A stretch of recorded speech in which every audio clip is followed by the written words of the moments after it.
Hey, who'd you talk to? What's going on? I look like Bert from Bert and Ernie, but it's me, Mike Lepre, King Michael. This is Legit Paranormal, brought to you by legitpodcast.com. It is July. Who'd have thunk? July 3rd, 2022. Not much for the math geeks with that odd number right there. I can't do anything with it. Joining me as always, Buddy Money. There. What's up, buddy? Mike, good evening. I got to tell you, I really like tonight's intro. That was some interesting add-ons that you put in with the champ, and I don't know. Yeah, I'll give you honest, buddy. He insisted on that. Oh, of course he did. Being the USFL championship game going on right now. He I'm picked sure that 30 wins to 12 losses on the Oh season. my God, Mike! That's incredible.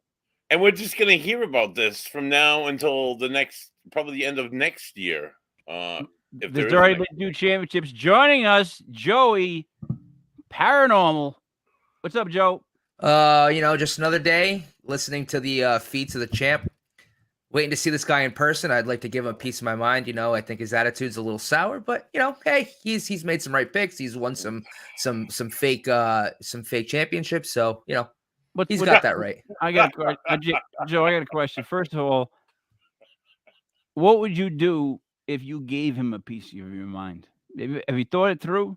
Second of all, how are they fake championships? I mean, this guy, did he not win the legit fantasy football championship league that you were in? I do not recall. Okay, but you were in it. So was Buddy. And he did win it. No, he won it. He won the championship. You can go back, watch the tapes. And did he not pick 30 wins out of 50 possible? I'll tell you what, that's games? What's more impressive than winning fantasy is that record in USFL games. So you just learned a very good lesson here, Joe. It's to not speak when you're about to say something stupid. Now, Buddy, what do you have for I've learned nothing. I'm sorry, what, Mike? Beer, go ahead. My beer, like our guest this week, my beer of the week comes from the lovely state of Maine, which it's beautiful. I can't say enough good things about the state of Maine, especially some of the beers that they put out. So this is a returning beer for me. I'll not be drinking it this evening because I have a bit of a stomach ache. All white label. Okay. All white label. Lunch. Maine Beer Company. Lunch. I had dinner the other night at which is they make only 8 times a year. It was at a brew pub in fucking Providence. Excuse my French. Do what's right. It's 7% alcohol by volume. I might take a sip. I'm not gonna lie because I love lunch so much. It's I love what they do. They put a lot of good flavor into their beers. Before you introduce the guest, I got one last question. Have you spoken yet with a brewery to make legit? I started to put together a letter, Mike, that I'm going to send to various breweries in Rhode Island. All right, and talk about our legit beer idea or legit brew idea. Okay, now so rejoining us live from the beautiful state of Maine and Maine Brewery Company. He's a reverend. He's an author, and he's a 2-time near-death experience survivor. Peter Panagore, welcome back to the show, Pete. I'm glad to be here, buddy. Hey, Mike. Hey, Joey. Thanks for having me back. So, how have things been, Pete? Things have been okay. Hey, the craziest thing that happened since I last saw you guys, and I'm going to launch right into a paranormal thing here. I had a buddy in, and this buddy is an Episcopal priest, but he's an old friend of mine, and we're sitting around out in the backyard having some beer around the campfire, and he says to me, "Hey, I want to get some pictures. Why don't you pose for me?" So I go like this. And when I do that, I look up, there's a freaking UFO right over my head. Ooh. Yeah.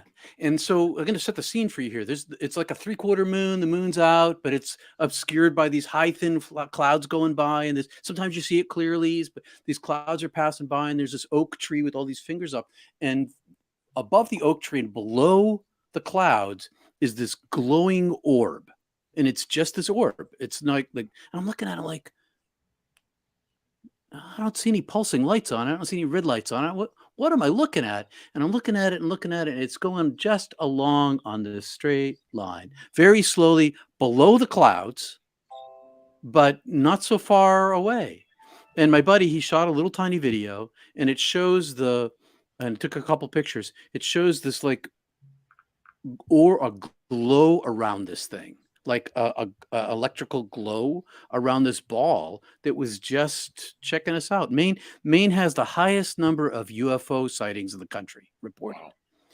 And so if I got this straight, Pete, 2 priests are drinking beer, sitting around a fire. There's a 3/4 moon.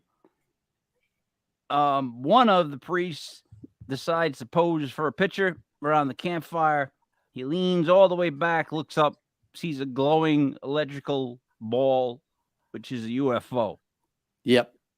Okay. That's what happened. It's my second UFO that I've seen in my life. My first one I was back in 1977. But what night was this?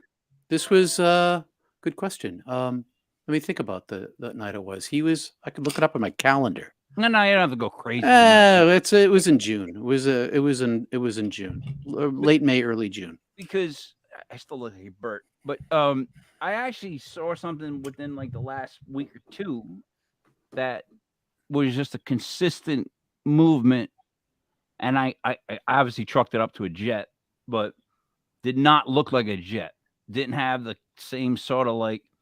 I mean, I live close enough where planes land in Warwick, so I get to hear planes come overhead, and I've seen so many planes come overhead. Sometimes way too low, like from my I don't know if I gave you my opinion, but way too low.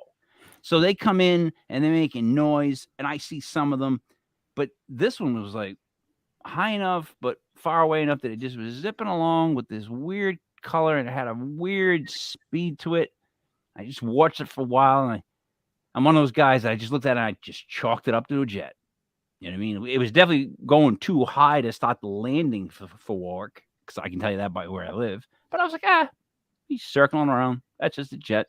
But I did see something like that, man. And I told you this last time we talked.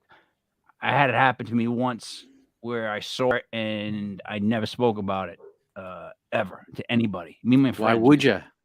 It's one of those things. So when you lean back and saw it, you get the vibe immediately that it's No, I didn't. I had to figure it out. I had to stare at it. It's like, well, that's a weird thing I'm looking at. What is the trajectory, all that crap? Yeah, and it wasn't pulse. It was solid light. And I kept looking at it to see those little red flashing lights. No flashing lights, though. Took me a while. And its speed. It was slow and silent. So now you wrote a third book, right? Well, I'm working on a third book. The third book is in process. What is the topic? The topic is other kinds of mystical experiences. So there's near-death experience, and a near-death experience is like lots of other mystical experiences. And if you guys want me to tell you what a mystical experience is, well, I want to ask you this: does yeah? near-death experience open you to the rest of this that you're about to speak about? It does, but also it doesn't have to. You can be. I was seemingly when I was 5. My first experience when I was 5, and then there was a series of these experiences that led up to my near-death experience, which I have not talked publicly about very much. And then there was a series of experience after my first and near-death experience, between my first one and my second one. And these experiences in my life involved me being. It's hard to say to you guys, but it'll be fine to say to us. All right, so there's the divine light angel, the being of light, whatever you want to call this, would collect me and take me out of my body and bring me into the divine presence in one form or another, in one heaven or another heaven. That's what the subject of this book is, and I've been writing it for 3 years. I wrote 2 complete versions of it already, but I've been writing for this film. My book is Heaven is Beautiful. It's been optioned for a film, but it's Act 2. They said, like, this is Act 2. You got to come up with Act 1 and Act 3. And so we worked these other 2 books that I wrote for them as my third complete book, and they didn't like either of them until I learned how to write for them. And so I've got 2 chapters out of 5 for them written already. So it's going to be a while before this third book comes out. But it's about mysticism. It's about mystical experiences. Some folks call them spiritually transformative experiences, but classically in the religious literature going back centuries, it's called a mystical experience. And a mystical experience can be something as common as a visitation from the dead. Have you guys ever been visited by the dead? And somebody's come to visit you? I don't know if visit me personally, but I being a paranormal investigator, Peter, I believe I've had many experiences with ghosts. That's a good point. I wasn't thinking of it in terms of that, but I guess if you want to go that way, people that were there like 1 minute and then go on the next. I would want visited to be defined. Like I mean, like your best friend passes away, and he comes to you in a dream, and in this dream it's like no other dream you've ever had, or you're in a waking state. Doesn't have to be in a dream, and this person appears to you, and then there's this download, this rush of data, this communication of love, of forgiveness or acceptance, or some form of love that comes as a wave to you, like a solid whoosh inside of you. And from that moment on, and here's the telltale sign, from that moment on, your grief changes. You're still in mourning for this person, but now you know in the core and the depth and the center of your soul that this person is not really dead. Okay, they're so gone. I am with that, but I'm not with the because I don't dream, and I don't envision people. Well, you haven't yet. No, 50%. That's not that's not something that I will do. Like, what I'm saying is that it's not a matter of your will. No, that's true, but I got this agreement. So what I do have is I've felt moments of someone who's passed come through me in almost I have their opinion for a second. That's happened to me on a couple occasions. Like it's almost as if like it's more than I wonder what so and so would do. It's almost I wonder what, and then it's for a second it's almost like I can sense them, feel them, and then they're not. Mm-hmm. To me, that's visited. That's as far as visited goes for me, which is fantastic because in a split second you get to be calm and you get this information that maybe you didn't have in your head, or maybe it's just you remembering something they told you and it turns something on. But either way, it's a comfort, which I agree with you is how you ended. Like I had a couple things happen when my mom passed. She passed day after Christmas. So there's been a couple of things that have happened. Thank you. A couple of things where I've actually been like calm. Like I've gone, all right, I know she's actually someplace else. I don't know where, right? But I know she is. And I know what she told me before she passed. She said to all 3 of us, I'm going to haunt the shit out of you. And if every chance I get that I can show you something, I'm going to do it. I am going to haunt you all the time. I said, thanks, Mom. Like, thank you so much.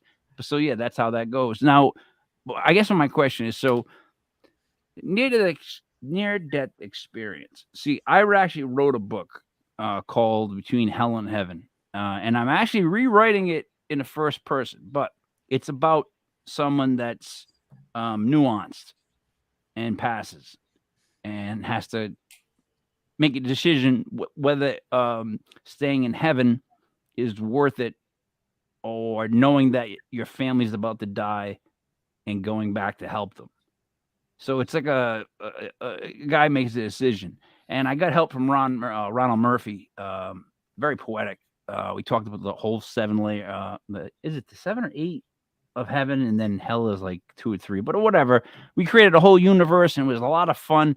But writing a book, now I had twins, which was tough. It was like boot camp, right? Raising twins at first was like tough. Yeah. But writing a book is up there with raising twins. It's like there's so much ass ache to writing a book. Like, I commend you that you're on your third. Like, it's just, I don't know how you can. I got a compulsion here. I got a compulsion. And the hard part is in this particular book is that I had to learn to write more emotionally. And to write more emotionally, you have to feel the emotions. And that is a painful thing. Can be. Hey, Tiffany. Good to see you here. Tiffany's part of comes on Sunday morning to Not Church, which is what that's that's an awesome started. That's another question though I have on you, and I know this is going to sound like I am out of my mind weird. But I don't think so. How would I start a church? Or better yet, like, how would I start, honestly, a church? Because my thoughts have been like, I keep saying this, wouldn't it be great to have some place we can all just go and have a conversation, and no one's God is higher than everybody else's, but that's what we're doing. That's kind of what we're already doing that. Then but do you need a priest or a preacher that maybe you can ordain me? I don't even. So my whole life, nobody call. I notice I get no Reverend in front of my name. I've never let anybody call me Reverend. I don't want that in front of my name. No. I just want to be able to get up and talk about like 80s sitcoms, 90s music, like real life to people. Give them real life lessons. No, I'm being honest, but like, real, like what you should do, doing the right thing. I've been wanting to give one of those sermons forever. They need to hear it. They need to hear that you just need to be good. I'm sorry. You go ahead, continue. Peter, I'm sorry. Let me ask you this. Yeah. Is your church connected now to your near-death experience? Would there be the church if there was no near-death experience? No, and I call it not church because it's the opposite of church. Because it's has nothing to do. It has everything to do with every person having the divine light already inside them, and that's where your salvation lies. Is inside the origin of yourself. You're already made this way. And that's the message that Jesus was teaching. It's the message that completely got lost after the 3rd century Council of Nicaea. They went the wrong direction, and as a result, nobody understands what he's talking about. He talks in metaphor all the time. He does not talk in he uses real world terms, but he's trying to talk about the thing that you can't talk about. And so that's what I talk about at Not Church, is the thing you can't talk about, the ineffable with the capital I, the unspeakable with the capital U. And all across the world, it wasn't just Jesus. It was Lao Tzu and Chuang Tzu and Muhammad and Rumi and Kafir and all these writers from around the world. They all use metaphor because you can't speak about the thing that's unspeakable, and yet it's experiential. Mm-hmm. Peter, I agree with everything you just said, other than the fact that not church is the complete opposite of church. Well, it is. Well, you're not wrong. Okay, the complete opposite of church would be a word like, I don't know, like shoe. Not church is actually like 1B to church. So it's similar to church, not the opposite. Except it's all right. So here's a little theological. Buddy, help me out, Joe. Am I right? That's not opposite. I like the idea, being somebody who was. I love the idea. Love the idea. I'm not saying that. I'm talking about the actual definition right here. Help me here. Same thing with you with ironic last week. Come on now. It's coincidentally, Mike, I feel that it's not a bad description. It kind of like it's just similar. It gives people like me the heebie-jeebies. I can't stand church. I can't stand priests. I think they should be all church helps prosecuted because most of them are child molesters. Okay. Allegedly. I think people like evil people hide in churches. Like monsters will use churches to like propel themselves. Like, hey, I'm a school teacher. Or I teach CCD. Or I do all this for my community, and then when they go home, they molest their children. I don't know if we're off track, but I don't know if I would use the word monsters to begin with. Here's what I would say. Church gives me here's what I would say. Here's what I would say. Bad taste in my mouth. I wouldn't even say that. So now let me begin. I think that back in like the 60s and 70s, from what like I was told by my uncles and whatever, is that if you were unsure of your sexual preference, sometimes you would cop and say, I'm going to be a priest, which alleviates everything else and makes you now, you know what I mean? Yeah. That happened a lot. That happened more than anybody wants to talk about, because people get uncomfortable when you talk about any word that might be a protestable word. But this is just kind of the truth.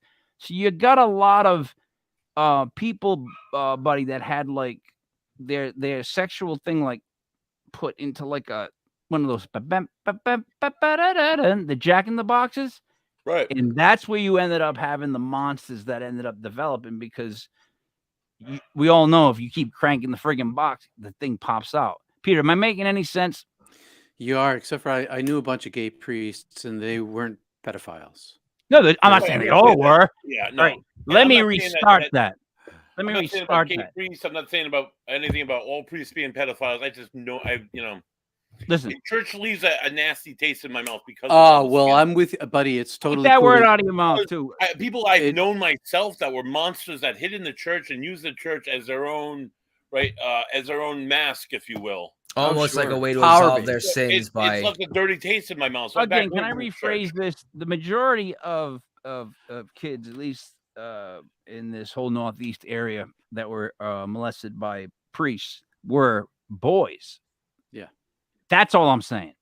I'm not saying every single gay guy that became a priest molested somebody. Hey, I got molested. They had some people get squeezed into boxes sometimes to just get away from stuff, and the church is the greatest place to hide stuff and pinochle stuff around. You know, I'm just saying. Pete? I got molested by a church brother, not badly, but a little bit for sure. My freshman year of high school, I went to a Catholic high school, and I won't mention the school, and but it was a great school. But this brother, the very first day I was there, and then the whole time I was there, he was always touching me, and like it was creepy. Mm-hmm. You didn't like tell someone else and like try to like fuck with the guy or anything like that. It was just too much. I was like, yeah, it was a jock school, and you just didn't say stuff. So, anyways, a great school, good education, but this particular brother. It's all a power thing. I hate that. It is. So anyway, so back to not church. So I got to tell you, not church is not church. It's a theological play on words, because there was this guy in the 6th century named Pseudo Dionysius who came up with this thing called negative theology. And negative theology is anything you say about the divine is wrong. Everything you say about God is wrong. Because if I say my pencil is good, then you can't use the qualifier good, the adjective good, to describe God, because it's so infinitely greater. So he came up with this negative theology idea, which is what this is. It's all about what you can't say. That's kind of what that means for me. And it's also what I'm trying to do with the name is I'm trying to help ex-Christians, people who've been hurt by the church, who have a spiritual transformative experience that doesn't fit in the church, and they keep their mouth shut about it. Like if you had a visitation from the dead, 50% of the people, I toured around New England after my TV show ended, and I visited all these churches, and I would ask the congregations, and they were all different denominations, who here's ever had an after-death visitation? 50% of the people had raised their hands. Only after I think that might scare about 10% of the people from coming back to the mass. But 50%. I'm being dead honest. Yeah, no, but 50% of the people had this thing that they couldn't talk about in the most spiritual place in their life. Okay. This totally transformative spiritual experience that left their grief different, that shifted their trajectory going forward and their understanding of the afterlife, and they can't talk about it in the very place that they're supposed to be able to talk about it. So you're looking for certain type of people. Well, certain like focus people with a certain like mind frame. Because I'm just saying, like if you just did this with a bunch of people that are ex-Christians, but like they don't believe in anything. I mean, I just have some friends that you say the word paranormal or anything like that, and they just go, nope. Yep. It's like, oh, come on, man. It's just how it is too. It's just they're stubborn. So I would think that if you spoke to a room of people that were tired of church, or at least how church has been run in the past, and just want some place to, to almost pray, to have their own way to pray. I think once paranormal came involved, though, I would be happy. But then I could see like the couple rows behind me filing out. It's just a religion, paranormal. I know that you're going to say they're the same, Pete, but to everyone else, they're not. Well, that's because they haven't experienced it. When you see a ghost that then hangs around and talks to you or communicates to you in some form, that's about as paranormal as you can get. There's a lot of near-death experiencers. Many of us see ghosts. So it's the word again. So we're back to the word paranormal. The word paranormal is a tough word because that means Bigfoot. That means cryptids. That, I'm just being honest, that means the ghosts. That means UFOs. That means like, well, let's stop at UFOs. Let's stop at UFO for a second. I kept my secrets from 1977 till 3 years ago or so, when the Pentagon finally released that video of the UFOs off the USS San Diego, off of San Diego on the aircraft carrier, whatever it was, the jets, the 2 Hornet jets. The Tic Tacs. Right. Once that came out, it's like, okay, now I can talk about this thing. Wow, so you had to wait that long? Well, yeah, I didn't want to. I kept my near-death experience a secret for just about as long too, because I didn't want to lose my credibility. I needed credibility to be a professional in order to earn money to put food on the table for my kids. I couldn't risk my kids, you know. I get that. So I kept it a secret. That's not the original reason why I kept it a secret. The original reason why I kept it a secret is because as I studied it, I went to divinity school to study this stuff. I discovered that it's this close to insanity. Like, a lot of people think it's like certifiably crazy. And so why would I expose myself to that sort of scrutiny when what is close to insanity? Mystical experience, the kind of mystical experiences that I've had, and the near-death experience, those things are, well, they leave me a different person. I come back a different person every time. And I live a strange life. I'm an unusual person as a result. So you do have different people that make up Peter? Like, are there multiple? No, there's a new one. There's a new one. So when you have a radical mystical experience, there's an egoic shattering that occurs. Your sense, when you join into the oneness of being, you're not even there anymore. And when you come back, and even in some sort of varying degree, lesser degree than a full union, your egoic understanding of yourself is shattered, because now you know you're not your person. You're not a human being. You inhabit this body. And that's not a speculative thing. That's not an imagination or a knowledge thing. It's an experiential thing. It's not like knowledge like I read it in a book.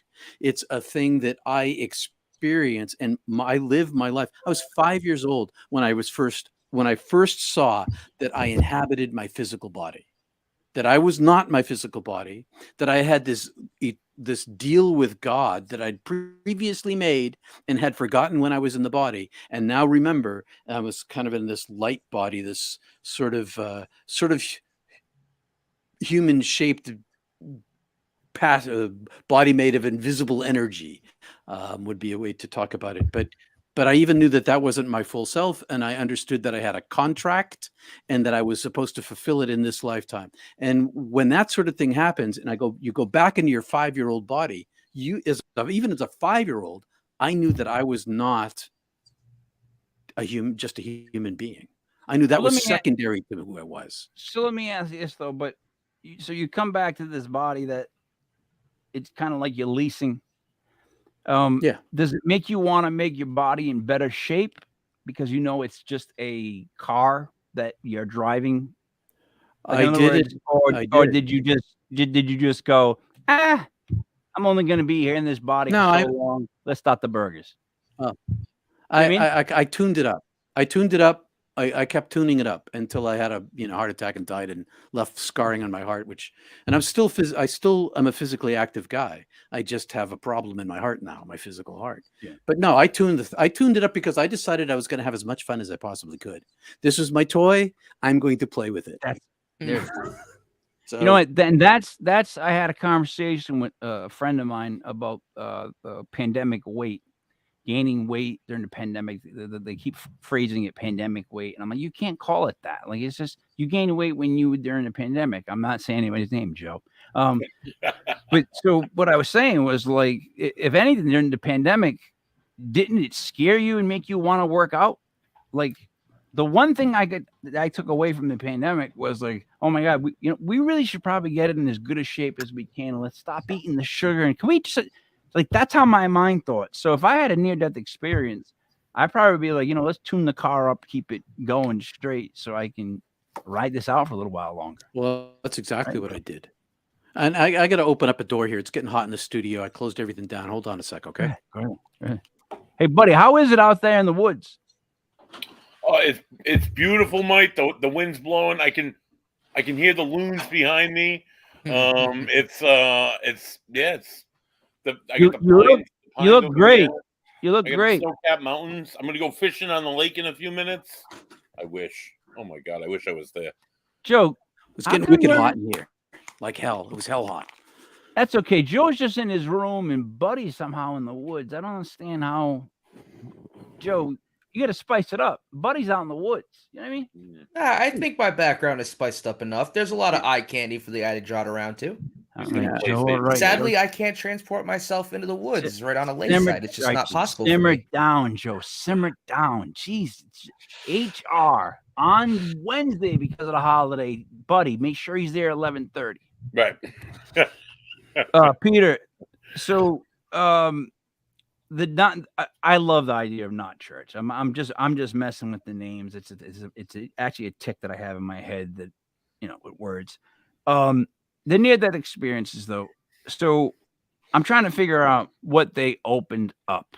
Like, I would think that, like, for people like me, that, like, the dum-dums, we would want to know what exactly happened that opened up this whole, like, more of a. I almost picture it as, like, something happened to you where you could breathe in way more than I can. Like, that's how I picture it. Like, I can only take in this much air, but something happened to you where you were able to, like, take in this much air, and everything just got bigger for you. So can you? Yeah, that's a good analogy, Mike. That's what happened. So it was twofold. Everything here in the world became superficial to me, like a two-dimensional black and white old movie. But underneath that, behind that, there was light was just everywhere. Light and love was inside of absolutely everything. And so plants and nature and birds and people, everything was illuminated. Everything is illuminated.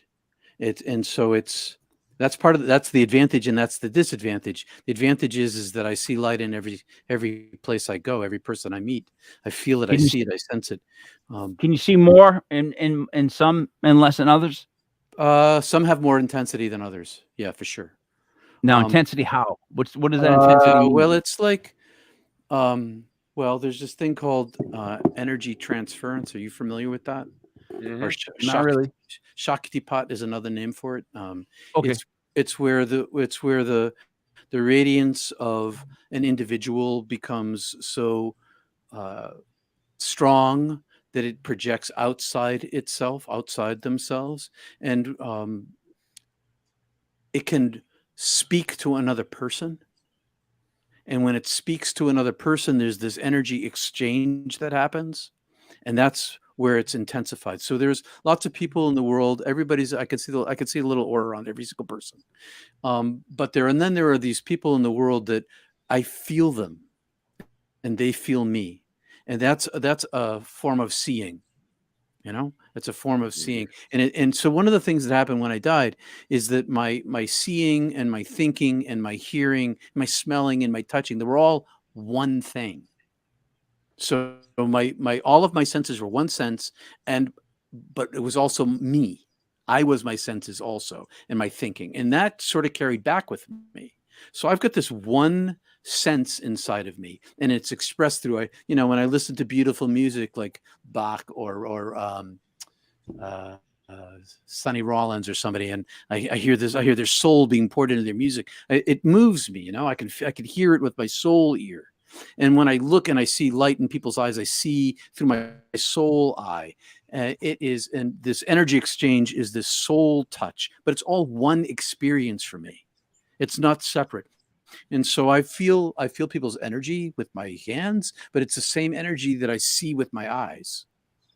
Do you see different colors for different auras? I don't see colors. I see like a shimmer around everybody, and I see the core of their soul, of their being. I see the origin of themselves. That's what I see. See, that sounds so enlightened, and that sounds like it sounds incredible. But I guess with me, I would miss the minutiae, the details, like little details in life. Like I enjoy smelling. I like the smell of coffee in the morning. All right. So that's one sense I separate. That has nothing to do with my taste or nothing. So I don't want to lose separate things, have it all become one. Do you know what I'm trying to say? I'm almost like, I guess I would be the church of the dog. I'd be the church of the dog. Like I want things to be just simple. I don't really want to know this much. I just kind of want to know as little as I possibly can so that I can just walk into a room and take a nap. I'm being honest. That might be a form of enlightenment. What are you going to say, Joe? Yeah, I was just going to say that's actually like the way you said that, church of the dog, and you want to be able to know as little as possible to be able to walk into any room and take a nap. That might be, and I say this with all the love in the world, that might be the most beautiful thing you've said since I've known you, Mike. That was, I'm not kidding either. Like that's a great way to put it. Because I always pitch you as my sidekick there, Joe. But I did take 3 years of it was like Zen philosophy and then some other studies in my 6 years of college that I just ended up with an associate's like a couple years ago because I asked for it. But that was one of the things that I did study was all that stuff and like clearing the mind, like to be above. I have to stop being in myself. It's so hard to stop worrying about me or thinking about me or my pains or whatever. That's why they say, like, if you do for other people, it gets your head off things. That's how you always feel better. You feel better when you're not thinking about yourself. So the whole goal was in that class was to get to the point where you're just not thinking about yourself. You're just in the moment. If you're hungry, eat. That's what they say. If you're tired, sleep. But stop with you. Just think about like everything else as you. Like interact with everything else as if it's you. Like have that much like kind of fun with it, whatever. And then they always use the dog example because in my book, I wrote how always kids and dogs go straight to heaven. That's in my opinion. But a dog has that thing where, man, a dog can be upset, mad at you. I don't know, whatever. It can walk in a room, look around, and just go clump and go right out and start snoring, which I envy because, oh, my God, I have to be. The pillow's got to be right. I got to be this. I got to be that just to go to sleep. So it's like to clear your mind to that point, to me, would be the first step to getting for someone like me to getting to where Peter's at. Does that make sense? Well, that's historically true. I mean, that's what meditative life is all about. That's what all the contemplatives all through the history of the world were all about, is working that thing, working that no mind, working that silence. Yeah, but I'm just saying, like, I think that's what I would have to do to get, because without a near-death experience, you've already got one on us, right? The three of us, like, we don't know that. We've never seen it. We didn't see what you saw, so we don't have that experience. Like I tell my son that all the time. It's not really intelligence. A lot of it's experience. You just never saw what I did. That's why I can tell you this stuff. Yep. So, Pete, how would we relate? You know what I'm trying to say? Well, that's what I was trying to tell you with the after death visitation. Because if like 50% of the population, there was a study that came out through the International Association for Near-Death Studies. It's a group a scientific-based group with university-based study projects. I could name the universities if you want me to. But one of the projects that came out a year or so ago measured that question. How many people have had after-death visitation? 45%, 48%. That's a lot of people in the population that don't talk about it. And they're having an experience that's transformative, where they're touched by love, transcendent love that changes their life. So they might not have had a near-death experience, but it's in the same category. So near-death experience is one kind of mystical experience. It's not the only kind. It's just one kind. There are a bunch of other kinds, and they're pretty common.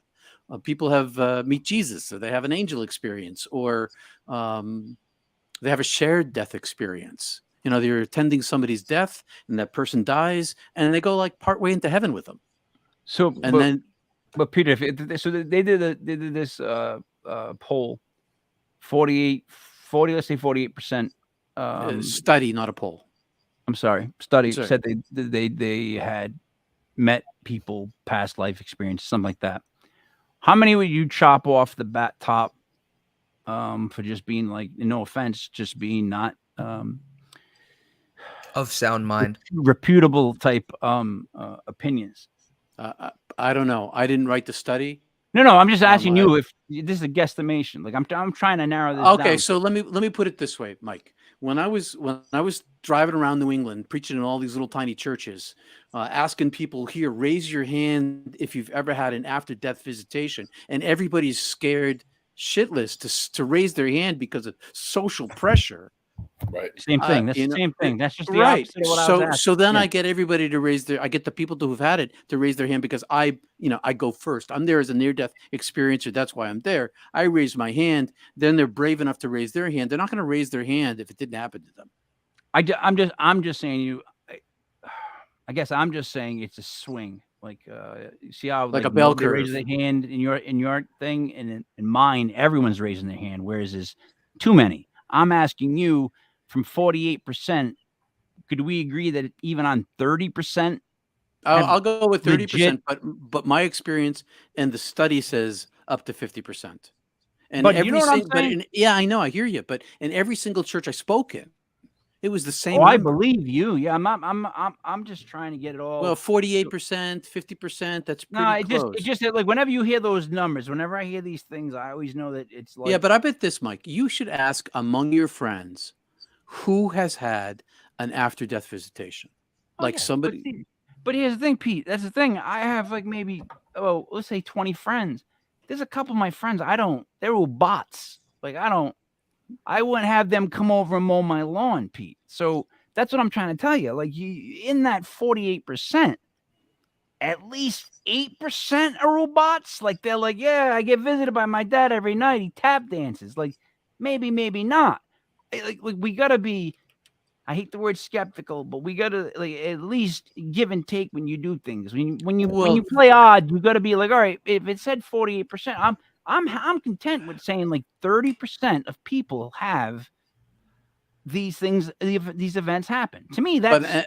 But I'm saying to you that this was a science-based. These people are scientists. They are skeptics.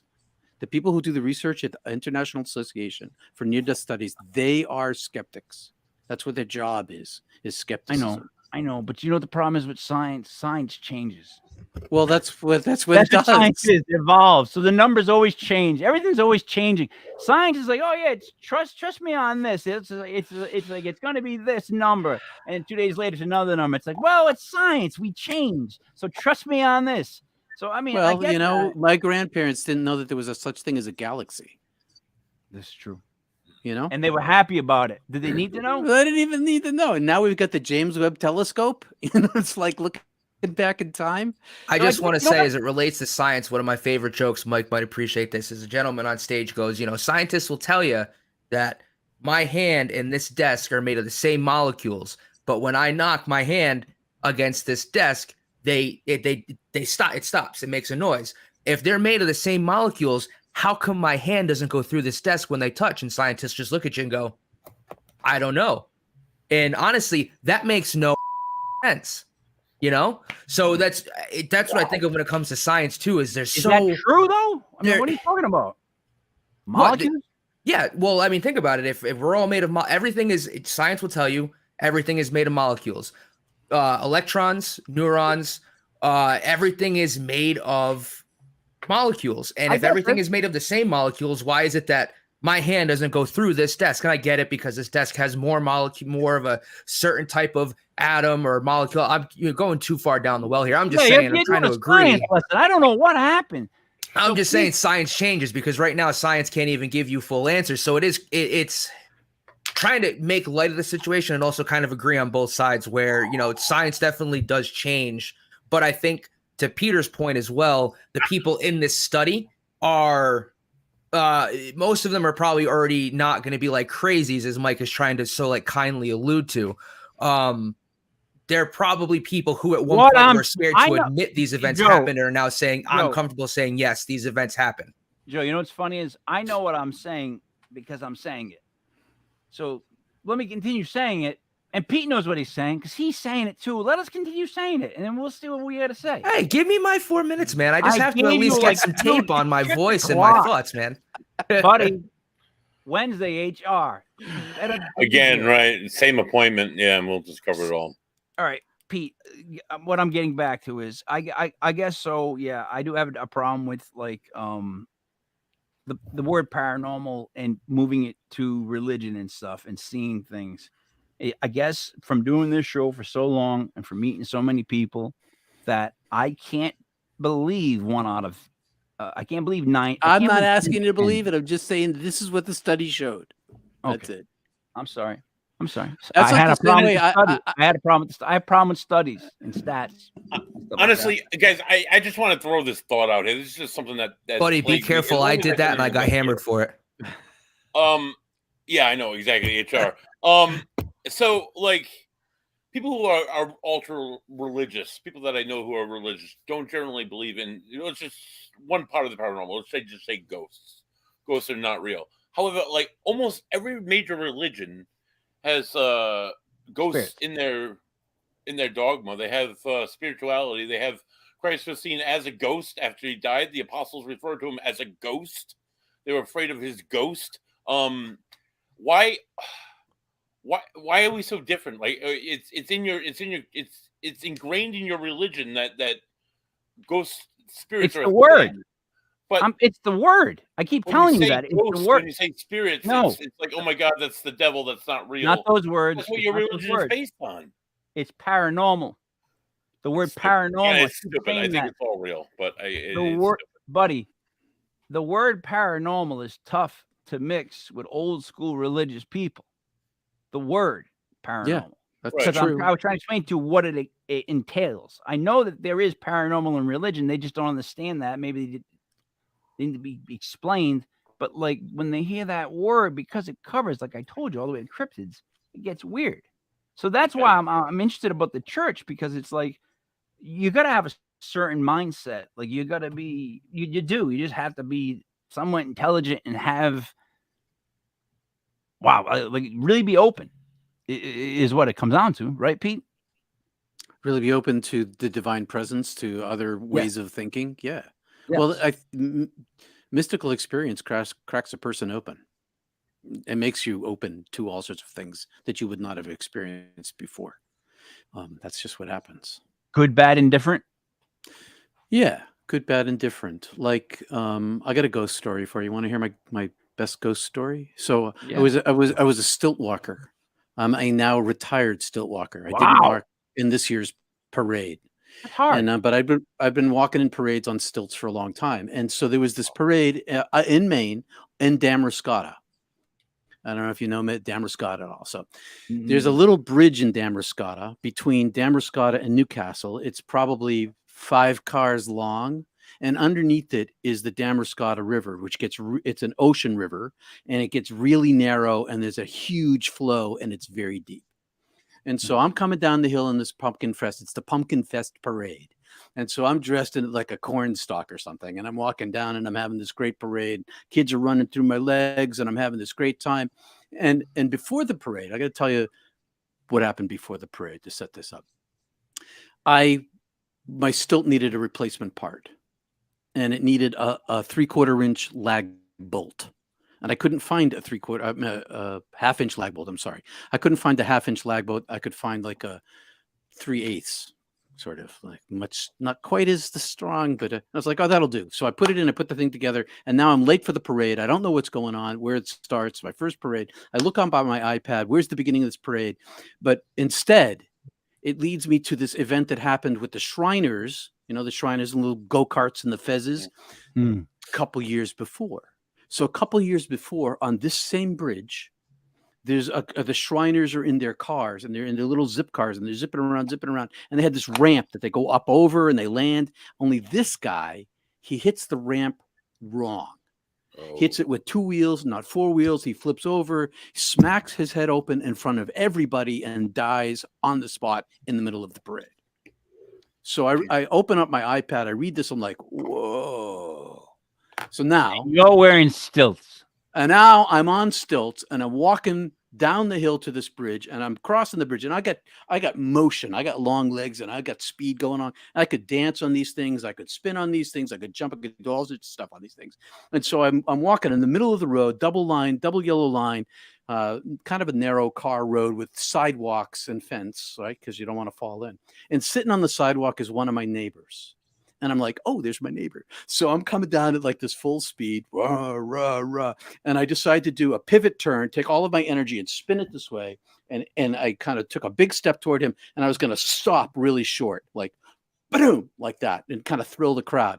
As I stopped really short, and I'm almost at his feet on the sidewalk next to the railing. As I stop, my stilt breaks. Ooh. So my left stilt breaks because of that bolt thing that I did. And I pop out of my body. And as I pop out of my body, I see myself plummeting over the railing into the river. I can I'm have these 2 points of view. I'm in my body, and I'm out of my body seeing this happen. And I'm in my body with my eyes seeing myself plummet over the railing of the bridge. And then as I'm outside my body, there's this gray mass that appears beside me and shoves me down like that, like boom. And I'm like, what? And I'm on the ground, and I got a broken stilt, and the crowd is like in a panic because people who always sit in the same place in the parade, so they're all sitting there. This guy had died, and 2 of my friends, one my age, one my son's age, they had split. And one was going to dive in the river on one side, and the other on the other. They'd already like gotten their shirts off and were on the railing to go in after me. How did you not go over? I did. I'll tell you. So the ghost shoved me to the ground. It felt to me initially like he pushed me. So I'm like completely disconcerted. I'm trying to calm the crowd down, and I got a little twisted ankle. I've got my stilts set up. So I have extra sail tie. Sail tie is what you tie a sail with, and it's very strong material. So I got this extra sail tie on the stilt, so that if my stilt breaks, I slide down the stilt instead of if the connection breaks, I slide down the stilt instead of like falling off it. And so I sprained my ankle just a little bit. And this buddy of mine, we walk up to his car. I carry my stilts. We get in the car, and this is where the weird stuff happens. I'm sitting in the car, and I get a phone call from this woman who I had been counseling 2 years before. So she'd been a near-death experience, or she'd been hit by a car. She was on her bike and broke like 92 bones in her body, and it was awful. And she died, and now she's a high school biology teacher and a paramedic. And so she's always at these scenes of accidents, and she sees dead people. And so I was counseling her for a year because she became suicidal because all these dead people were coming to her all the time. And she couldn't stop it kind of thing. She got much better at being able to handle it. And so I'm sitting there, and the phone rings, and I'm like, hello? She's like, so what just happened to you? And I hadn't talked to her in like a year. I'm like, what are you talking about? She said, well, there's a guy here, and he said that he's sorry. He didn't mean to hurt you. That wasn't his intent. And I was like, what do you mean there's a guy there? She said, yeah, something just happened to you. What happened to you? And I told her, and she's like, well, this guy, he wanted you to know that he didn't mean to cause you pain. And so then I go home, and now this guy he's like attached himself to me. And so everywhere I go, he's in the car with me. He's in the house with me. He's sort of following me around, and he wasn't doing anything. He was just following me around. She said on the phone call that he thought that I could see him. That's why he came out to me. He thought that I'd be able to see him. He'd been stuck there, I guess, for 3 years. And so then he's following me around, and she says, I finally call her up. It's like, what do I do with this guy? Enough of this guy. What do I do? She says, this is the guy from the bridge. This is the guy from the bridge. She says, tell him to turn to the light and go home. God damn. And that's what I did. And that's what he did. And so that I don't normally see ghosts, but I have seen them. And a lot of near-death experiencers see ghosts. They get visitations from dead people. They become channels. They're psychic in a way that they didn't want to be. They just find that they are.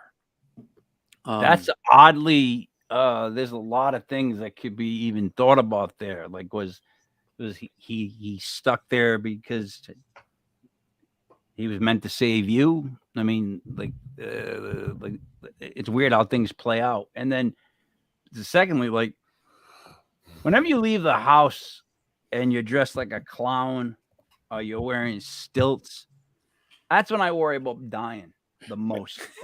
My wife too. No, but I'm being honest. It's like, because like you're not gonna die when you go out in a nice suit. It'll never happen. It's when you dress up like a clown or are on stilts that there's a chance you might die. And they go, clown died, or guy on stilts plummets to death. Yeah. It's one of those things. It's tough to live. I know. Well, here's the weird. I was on television at the time every day. That would have been statewide news. It definitely would have been statewide news. Yeah, it wouldn't have been like the greatest way to go out either. No, and it wouldn't. They wouldn't have been. They might have been nice to me because they were nice to me, but they'd all be like in the back of their heads going, Pete, let's be honest, right? Because if it happened to me, I agree. So if there's ever video footage of me on stilts, and I somehow went like this, and the end result was me going over like a wall and dropping to my death, my friends would mourn it maybe the first 3 or 4 times they watched it. From that point on, once they got over me passing away, they'd be laughing their asses off at the trajectory of me going over the cliff. That's just how that stuff works out with me and people that I know. Like, I don't want to die in a silly, phenomenal way that people enjoy watching. Do you know what I mean? I don't want it to be celebratory in any sort of way. So I don't want to die on stilts. I don't want to die dressed as a clown. I don't want to die jumping out of a cake. None of this stuff. Keep it out of my obituaries. I don't know. But may God grant you your wish. Right? That's all I'm asking. Guys, we're at almost the hour mark. We're gonna start with Joe. Joe, you've already use your limit. What do you want to see wrap stuff up? I just want to say, one, thank you, Peter, again for coming on the show. It's always an absolute pleasure and joy to listen to everything you have to say. And honestly, your voice, I could listen to it all day long. But to close out, I'm not the smartest guy in the world. I understand molecules and atoms and stuff. It's the joke that I was trying to convey and I dug myself a grave into. So I'm just throwing that out there, guys. Thank you very much. Buddy? That's the last time I'll ever tell a joke, Mike. Thank you. Oh, wait a minute. Wait, stop. That was a joke? There's a comedian and he talks about how science. He talks about how science. Thought I was just being sarcastic back then, knowing it was a joke to make fun of you. But now you're telling me it's actually a joke?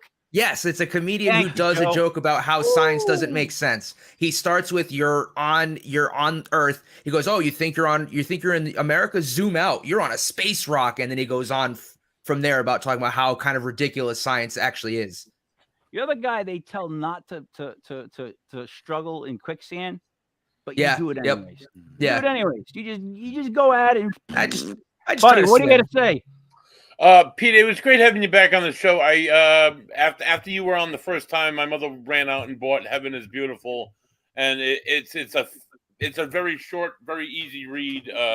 I think it took her 2 days. I read it in a couple days.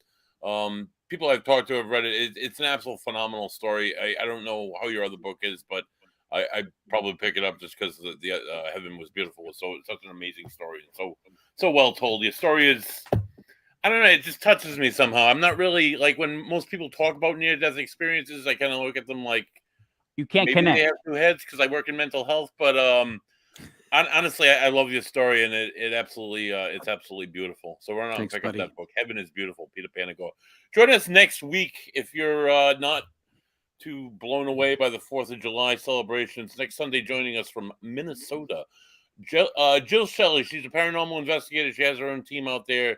They're invested in historic locations and are rejuvenating and raising money and all the stuff that Ocean State Paranormal does, but in Minnesota. So join us live for a conversation with the paranormal investigator who helps out history. Peter, anything you'd like to promote before we thank wrap you. up? I'm available for spiritual conversation and counseling for people who've had mystical experiences or any kind of pastoral counseling. I'm just available for conversations, so you can look me up at peterpanagore.love. Okay. All right. Yeah. I appreciate you talking with us. I understand I am not the easiest person to talk to. Yeah, but you're fun, Mike. Yeah, I'm really trying to have fun. I don't know if I'd say fun after tonight, but I'm really just trying to have fun with the conversation. That's really I like a challenge in conversation, Mike. I find that stimulating. Yeah. I find it stimulating. See that, Joe? See that? Told you. No, I didn't. I have a joke there. I'm just gonna keep my mouth shut. Right. All right. So I actually am off to a cousin's house to go drink beer. Amen. So for July 3rd, 2022, for opened Peter Panagore, Joey Paranormal, Buddy Thayer. It's me, Mike Lepre, King Mike L. This was legit. Sounds like yogurt. Legit Paranormal, brought to you by legitpodcast.com. We will see you again next week. This Tuesday, we have Legit Paranormal Vacation Planners, episode 3. Buddy and Elise Di Giamarco. We are going to London, I believe.